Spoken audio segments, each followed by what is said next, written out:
អ្នកទាំងគ្នានឹងទទួលបានភាពល្បីល្បាញភាពជោគជ័យភាពរីកចម្រើននិងការទទួលស្គាល់ពីមនុស្សជុំវិញខ្លួនខ្ញុំសង្ឃឹមថាការដោះបៀមួយនេះឬក៏វីដេអូមួយនេះនឹងទៅដល់អ្នកដែលត្រូវដឹងត្រូវឮព្រោះដោយសារខ្ញុំគិតថាប្រហែលជាមានមនុស្សជាច្រើនអាចនឹងឃើញវីដេអូមួយនេះប៉ុន្តែមនុស្សភាគតិចទេដែលត្រូវជាមួយនឹងសាច់រឿងនៅក្នុងវីដេអូមួយនេះណាតែបើសិនជាអ្នកទាំងគ្នាស្ដាប់ហើយត្រូវជាមួយនឹងសាច់រឿងអ្នកទាំងគ្នាអាច click mini នឹងបានតែបើសិនជាស្ដាប់ហើយត្រូវជាមួយនឹងសាច់រឿងទេអាចអូសរំលងបានប៉ុន្តែទោះបីយ៉ាងណាក៏ដោយអ្នកទាំងគ្នាបៀនេះស្អាតខ្លាំងមែនតើត្រូវមិនត្រូវគឺអ្នកទាំងគ្នាអាច claim យកបានទាំងអស់ព្រោះដោយសារតែជាបៀមួយនៃភាពជោគជ័យភាពសបោសបាយភាពល្បីល្បាញនិយាយទៅគឺខ្ញុំមិនដឹងនិយាយថាមិនតាំងពីពេលដែលខ្ញុំចេះដោះបៀមករហូតមកដល់ពេលនេះគឺខ្ញុំមិនដែលឃើញសិលកាតអីដែលចេញមកដំបូងហើយស្អាតទាំង3អញ្ចឹងទេពីរកាតគឺជា major អខណ្ឌកាតបាត់ហើយ The Star និង The Sun ហើយកាតមួយទៀតនឹង Six of Wands អូយល្អខ្លាំងមែនតើហ្មងចុះបើសិនជាអ្នកទាំងគ្នាចង់ claim យកក៏ល្អដែរស្មើតែខ្ញុំជាអ្នកដោះបៀក៏ខ្ញុំ claim យក energy មួយនេះដែរដោះបៀមួយនេះគឺសម្រាប់អ្នកដែលគាត់មានក្តីសម័យដ៏ធំឬក៏មហិច្ឆតាដ៏ធំដែលគាត់ចង់សម្រេចគោលដៅនៅក្នុងជីវិតរបស់គាត់មិនថាជាគោលដៅនៃការធ្វើអ្វីមួយក៏ដោយឲ្យតែថាជាក្តីសម័យមួយដែលពិតប្រាកដណាមិនមែនគ្រាន់តែសម័យហើយក៏អត់បានប្រឹងប្រែងអត់បានខិតខំទេមានន័យថាអ្នកដែលមើលកាត់មួយនេះគឺខ្ញុំមានអារម្មណ៍ថាអ្នកទាំងគ្នាគឺជាមនុស្សម្នាក់ដែលឆ្លងកាត់ការលំបាកមកជាច្រើនខ្លាំងមែនទែនឆ្លងកាត់ឧបសគ្គជីវិតហើយអ្នកខ្លះក៏មានរបួសផ្លូវចិត្តជាប់នៅនឹងខ្លួនទៀតហើយក៏កំពុងតែព្យាយាមព្យាបាលរបួសផ្លូវចិត្តនឹងឲ្យជាសះស្បើយអញ្ចឹងជាមួយនឹងសិលកាត The Star នេះគឺជាសិលកាតមួយដែលតំណាងឲ្យក្តីសង្ឃឹមពលឺចេញពីក្នុងចិត្តរបស់យើងការជាបារបួសផ្លូវចិត្តឲ្យជាសះស្បើយហើយនឹងឱកាសថ្មីដែលអាចចូលមកក្នុងជីវិតរបស់យើងហើយសិលកាតនេះដែរគឺជាសិលកាតនៃការចាប់ផ្ដើមថ្មីដែលជាសិលកាតមួយដែលបង្ហាញថាអ្នកទាំងគ្នានឹងគឺឆ្លងកាត់ការលំបាកមកច្រើនហើយការឈឺចាប់ក៏ច្រើនការខកបំណងក៏ច្រើនដែរសិលកាតនេះគឺប្រាប់អ្នកទាំងគ្នាថាអ្នកទាំងគ្នានឹង move on បានពីទំនាក់ទំនងអ្វីមួយដែលមិនល្អសម្រាប់អ្នកទាំងគ្នាឬក៏អ្នកទាំងគ្នានឹងព្យាបាលរបួសផ្លូវចិត្តពី past trauma ឬក៏រឿងអតីតកាលអីចឹងទៅហើយអ្នកទាំងគ្នាចាប់ផ្ដើមជឿជាក់ទៅលើខ្លួនឯងម្ដងបន្តិចអ្នកទាំងគ្នានឹងរកឃើញទេពកោសល្យឬក៏តម្លៃពិតប្រាកដដែលចេញពីខាងក្នុងរបស់ខ្លួនឯងហ្នឹងអ្នកទាំងគ្នាចាប់ផ្ដើមដឹងថាអូក៏ពិតខ្ញុំមានចំណង់ចំណូលចិត្តបែបនេះមានទេពកោសល្យបែបនេះមានដងបែបនេះពីកំណើតអញ្ចឹងគឺខ្ញុំត្រូវតែប្រើទេពកោសល្យមួយហ្នឹងឲ្យចំគោលដៅដើម្បីឲ្យជីវិតរបស់ខ្ញុំកាន់តែរីកចម្រើនជាងនឹងអីចឹងទៅឱកាសថ្មីឬក៏ទ្វារថ្មីនឹងចាប់ផ្ដើមបើកសម្រាប់អ្នកទាំងគ្នាហើយក្តីសង្ឃឹមនឹងក៏វិលត្រឡប់មកវិញដែរបើសិនជាអ្នកដែលកំពុងតែស្ដាប់ថរោតកាតមួយនេះហើយមានអារម្មណ៍ថាអស់សង្ឃឹមខ្លាំងមែនតើបាក់ទឹកចិត្តអត់មានអ្នកលើកទឹកចិត្តឬក៏អ្នកទាំងគ្នាជាមនុស្សម្នាក់ដែលមានក្តីសម័យធំប៉ុន្តែក្តីសម័យនោះអត់ទាន់បានសម្រេចអ្នកទាំងគ្នាមានអារម្មណ៍ថាហត់នឿយហើយទៅមុខលេងរួចហើយសឹងតែថាចង់បោះបង់ក្តីសម័យចោលគឺខ្ញុំសូមលើកទឹកចិត្តឲ្យអ្នកទាំងគ្នាជឿជាក់ទៅលើខ្លួនឯងហើយបន្តដេញចាប់ដីក្តីសម័យរបស់ខ្លួនឯងនឹងតទៅមុខទៀតដោយមិនបោះបង់ទេបើសិនជាអ្នកទាំងអស់គ្នាហត់ហើយអ្នកទាំងគ្នាអាចសម្រាកបានប៉ុន្តែកុំបោះបង់ឲ្យសោះដោយសារតែពន្លឺនៃភាពជោគជ័យកំពុងតែចាំងរះចូលទៅក្នុងជីវិតរបស់អ្នកទាំងគ្នាប្រើហើយដូច្នេះហើយអ្នកទាំងគ្នាអត់ត្រូវបោះបង់ខ្លួនឯងចោលទេហើយរត់តែមិនត្រូវបោះបង់ក្តីសម័យរបស់ខ្លួនឯងទៀតអ្នកទាំងគ្នាត្រូវតែបន្តការខិតខំប្រឹងប្រែងបន្តការជឿជាក់ទៅលើខ្លួនឯងហើយនឹងបន្តការដេញចាប់ក្តីសម័យរបស់ខ្លួនឯងរហូតដល់ថ្ងៃណាមួយអ្នកទាំងគ្នាទទួលបានភាពជោគជ័យដោយពេញលេញតែម្ដងមិនមែនជាភាពជោគជ័យបែបលក្ខណៈបញ្ឆោតភាពជោគជ័យគ្រាន់តែមួយឆាវទេប៉ុន្តែគឺជាភាពជោគជ័យមួយដែលពោរពេញទៅដោយមោទនភាពនិងការកោតសរសើរនិងការឲ្យតម្លៃពីមនុស្សជុំវិញខ្លួនឬក៏ពីមនុស្សទូទាំងប្រទេសតែម្ដងនិយាយរួមទៅជាមួយនឹងសិលកាត The Star Six of Wands នេះអ្នកទាំងគ្នានឹងទទួលបានការកោតសរសើរការស្ញប់ស្ញែងការមើលឃើញពីទេពកោសល្យរបស់អ្នកទាំងគ្នាឬក៏ឈ្នះពីការប្រកួតអ្វីមួយដែលមនុស្សជាទូទៅឬក៏អ្នកដែលនៅជុំវិញអ្នកទាំងគ្នានឹងកោតសរសើរអ្នកទាំងគ្នានឹងឲ្យតម្លៃអ្នកទាំងគ្នាខ្លាំងមែនទែន The Star បូកជាមួយនឹង Six of Wands នេះគឺទេពកោសល្យរបស់អ្នកទាំងគ្នាភាពប៉ិនប្រសប់ភាពច្នៃប្រឌិតភាពវៃឆ្លាតចំណេះជំនាញដែលអ្នកទាំងគ្នាខិតខំបណ្ដុះបណ្ដាលតាំងពីយូរមកហើយប្របូករួមជាមួយនឹងការខិតខំប្រឹងប្រែងរបស់អ្នកទាំងគ្នានឹងទំនុកចិត្តទៅលើខ្លួនឯងទៀតគឺនឹងធ្វើឲ្យអ្នកទាំងគ្នាទទួលបានជ័យជំនះឬក៏ធ្វើឲ្យអ្នកទាំងគ្នាទទួលបានភាពរីកចម្រើនឲ្យអ្នកដទៃគេកោតសរសើរគេមើលឃើញពីតម្លៃរបស់អ្នកទាំងគ្នាគេមើលឃើញពីទេពកោសល្យភាពប៉ិនប្រសប់របស់អ្នកទាំងគ្នានិងការខិតខំប្រឹងប្រែងរបស់អ្នកទាំងគ្នាបើនិយាយពីអ្នកដែលគាត់ផលិតវីដេអូអីផ្សេងៗដូចជា content creator ដូចជា influencer អីផ្សេងៗហ្នឹ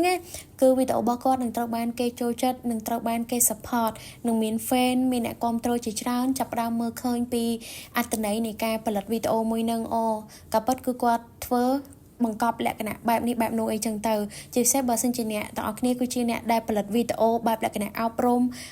វីដេអូបែបលក្ខណៈគេហៅថា inspiration ធ្វើឲ្យគេមានអារម្មណ៍ថាសប្បាយរីករាយមានពន្លឺនៅក្នុងចិត្តឬក៏មានក្តីសង្ឃឹមនៅក្នុងចិត្តឬក៏វីដេអូអីផ្សេងៗក៏ដោយដែលអ្នកទាំងគ្នាគិតថាវាអាចជួយទៅដល់សង្គមបានច្រើនគឺគេនឹងមើលឃើញពីតម្លៃនៃការផលិតវីដេអូរបស់អ្នកទាំងគ្នាហើយគេនឹងទទួលយកអ្វីដែលជាភាព unique ឬក៏ជាទេពកោសល្យរបស់អ្នកទាំងគ្នាគេនឹងគ្រប់គ្រងអ្នកទាំងគ្នាដល់ទីបញ្ចប់តែម្ដងនឹងគឺអញ្ចឹងហើយបើសម្រាប់អ្នកដែលគាត់ជាតួសម្ដែងឬក៏ជាតារាក៏ពេកក៏ប៉ុកគេឥឡូវហ្នឹងអត់ទាន់មែនធំដុំអត់ទាន់ល្បីល្បាញទេគាត់អាចនឹងចាប់ផ្ដើមនៅក្នុងការច្រៀងគាត់អាចនឹងចាប់ផ្ដើមនៅក្នុងការរាំអាចចាប់ផ្ដើមនៅក្នុងការសម្ដែងគឺគេនឹងចាប់ផ្ដើមមើលឃើញពីភាពប៉ិនប្រសប់ហើយនឹងទេពកោសល្យរបស់អ្នកគ្នាដូចគ្នាមានន័យថាអ្នកគ្នាក៏ពិតច្រៀងព្រោះខ្លាំងនេះសម្ដែងក៏សមទៀតលេងទឹកមុខមកទៅហឹងហ្មងណាគឺសមអញ្ចឹងអ្នកគ្នាអាចដើរតួធំនៅថ្ងៃអនាគតឬក៏អ្នកគ្នាច្រៀងព្រោះខ្លាំងច្រៀងឲ្យមានអារម្មណ៍ថាគួរតែវឹកហាត់បន្ថែមទៀតទៅថ្ងៃក្រោយទៅអាចខ្លាចទៅជាតារាល្បីក៏ថាបានដែរហើយអ្នកទាំងគ្នាក្បាច់រាំមើលទៅល្អរស់រវើកខ្លាំងមែនតើនេះចឹងទៅបើនិយាយពីសិស្សវិញគឺអ្នកទាំងគ្នាមានគេហៅថាចំណេះជំនាញច្បាស់លាស់មានចំណេះវិជ្ជាខ្ពស់ហើយដែលអ្នកទាំងគ្នាអាចទៅដណ្ដើមជ័យលាភីជាសិស្សបកាជាសិស្សដែលទទួលបាននិទេសល្អហើយធ្វើឲ្យសាលារៀនរបស់អ្នកទាំងគ្នាមានអារម្មណ៍ថាមានមោទនភាពចំពោះអ្នកទាំងគ្នាហើយគេនឹងគេហៅថាបកគលបានសើទៅឲ្យអ្នកទាំងគ្នាគេទទួលជ័យជំនះទទួលស្គាល់ជ័យជំនះរបស់អ្នកទាំងគ្នាគ្រួសាររបស់អ្នកទាំងគ្នាឬក៏អ្នកទាំងគ្នាផ្ទាល់ហើយនឹងមនុស្សជុំវិញខ្លួនអ្នកទាំងគ្នានឹងមានមោទនភាពចំពោះអ្នកទាំងគ្នាហើយបើនិយាយពីអ្នកដែលគាត់បើកជាលក្ខណៈជំនួញការរស់ស៊ីផ្សេងការរស់ស៊ីរបស់គាត់នឹងទទួលបានភាពល្បីល្បាញតាមរយៈភាពស្មោះត្រង់តម្លៃសមរម្យតាមរយៈផ្សេងឥឡូវបើខ្ញុំនិយាយពីអ្នកដែលគាត់បើកភោជនីយដ្ឋានគាត់ធ្វើម្ហូបឆ្ងាញ់ហើយគាត់រស់រាយរាក់ទាក់តម្លៃសមរម្យហើយមានអនាម័យទៀតអញ្ចឹងអ្នកដែលគេមកចូលញ៉ាំម្ដងគេនឹងប្រាប់គ្នាតគ្នាថាចេះអូយហាងមួយហ្នឹងតម្លៃសមរម្យខ្លាំងមែនតើញ៉ាំហើយឆ្ងាញ់ជាប់ចិត្តហើយមានអនាម័យទៀតអញ្ចឹងលើក្រោយចាំតែញ៉ាំអញ្ចឹងនៅពេលដែលមាត់ពីមាត់មួយទៅតហើយបូករួមជាមួយនឹងការផ្សព្វផ្សាយនៅលើ social media ទៀតអ្នកទាំងគ្នានឹងទទួលបានការគាំទ្រពីអតិថិជនច្រើនមិនថាអ្នកទាំងគ្នាបើកហាងកាហ្វេហាងសាឡនឬក៏ហាងអីក៏ដោយឲ្យតែថាជាលក្ខណៈជំនួញបើអ្នកនៅកន្លែងការងារវិញអ្នកទាំងគ្នានឹងទទួលបាន credit ខ្ពស់ការឡើងតំណែងការឲ្យតម្លៃឬក៏បានសរសើរឬក៏ពានរង្វាន់អីផ្សេងនៅក្នុងការបញ្ចប់ project អីមួយដែលល្អខ្លាំងចឹងទៅនិយាយរួមទៅមិនថាអ្នកទាំងគ្នា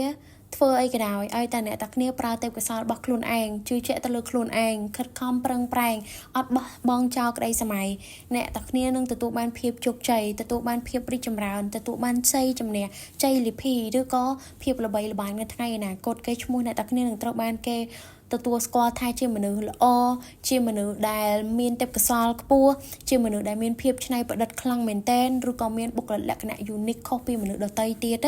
អញ្ចឹងគឺខ្ញុំអត់ចង់ឲ្យអ្នកទាំងគ្នាបោះបង់ទេបើសិនជាពេលនេះអ្នកទាំងគ្នាកំពុងតែមានអារម្មណ៍ថាហត់ដូចខ្ញុំនិយាយចឹងហត់អាចសម្រាប់បានប៉ុន្តែកុំបោះបង់ហើយកុំឈប់ដើរឲ្យសោះកុំឈប់ដេញចាប់ក្តីសម័យរបស់ខ្លួនឯងឲ្យសោះសិលកាតដេសាននេះក៏ជាសិលកាតមួយដែលល្អខ្លាំងមែនទែន positive ខ្លាំងមែនទែនជា major ខណ្ឌការដូចគ្នាណានេះគឺពលឺព្រះអាទិត្យហើយ sunflower នេះគឺតំណាងឲ្យសុភមង្គលឬក៏តំណាងឲ្យសេចក្តីរីករាយថ្ងៃអនាគតជីវិតរបស់អ្នកទាំងគ្នានឹងភ្លឺត្រចះត្រចង់ដូចជាសិលកាតនឹងអញ្ចឹង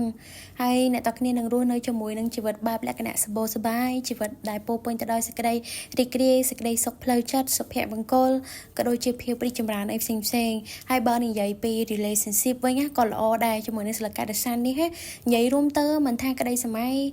តំណែងតំណងស្នេហារបស់អ្នកគ្នាតំណែងតំណងនៅក្នុងគ្រួសារការងារលុយកាក់ឬក៏ជំនួយរបស់អ្នកគ្នាឬក៏អ្វីផ្សេងក៏ដោយគឺជាមួយនឹងសិលកាតដេសាននេះគឺ positive ខ្លាំងមែនទែនគឺតំណាងឲ្យសេចក្តីល្អសេចក្តីភ្លឺត្រចះត្រចង់ហើយនឹងភាពរីកចម្រើននិងភាពជោគជ័យអ្វីដែលអ្នកគ្នាទទួលបាននៅក្នុងកម្រិតមួយដែលអ្នកទាំងគ្នាមានអារម្មណ៍ថាសប្បាយរីករាយមានអារម្មណ៍ថាពេញចិត្តមានអារម្មណ៍ថា satisfy ជាមួយនឹងអ្វីដែលខ្លួនឯងឆ្លងកាត់កន្លងមកហើយទទួលបានវាមកចុងក្រោយក៏ខ្ញុំសូមជូនពរឲ្យអ្នកទាំងគ្នាទទួលបានសេចក្តីសុខសេចក្តីរីកចម្រើនជ័យជំនះនិងទៅណាមកណាមានសុខសុវត្ថិភាពពិសេសនោះក៏ខ្ញុំសង្ឃឹមថាអ្នកទាំងគ្នានឹងទទួលបានជីវិតមួយដែលត្រចះត្រចង់ដោយដែលការបកស្រាយនៅក្នុងការទាំង3ដែលខ្ញុំបានបកស្រាយមុនហ្នឹងបើសិនជាពុកម៉ែបងប្អូនមានចំណាប់អារម្មណ៍នៅក្នុងការអាន tarot card complex contact របស់ខ្ញុំតាមរយៈ QR ដែលខ្ញុំបានដាក់នៅខាងលើនឹងអរគុណច្រើនជួបគ្នានៅវីដេអូក្រោយបាយ